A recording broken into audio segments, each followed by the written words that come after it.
Сегодняшняя тема. Упаковка и внешний вид препарата Линкас Лор. Постилки мятные номер 16, серии 2 810 043 производства Herbion Pakistan Private Limited, Пакистан не соответствует требованиям нормативной документации. По этой причине поставщик, ООО «ФК Пульс», отзывает его из аптек. Вся партия препарата должна быть изъята и уничтожена. Но если вы решили лечить больное горло этим средством, внимательно посмотрите на серию препарата. А лучше, не занимайтесь самолечением, обратитесь к врачу, он назначит вам необходимое лечение.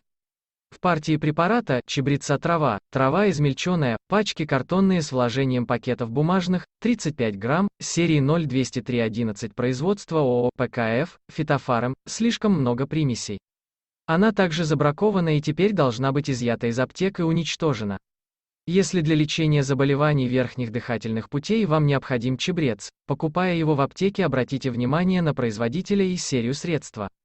Эти данные должны быть указаны на упаковке. Не соответствует требованиям нормативных документов и микстура от кашля для взрослых сухая, порошок для приготовления раствора для приема внутрь 1,7 грамма, серии 110 310 производства ЗАО «Московская фармацевтическая фабрика». Вся партия должна быть изъята из аптек и у поставщиков. Ставь лайк и подписывайся на наш канал.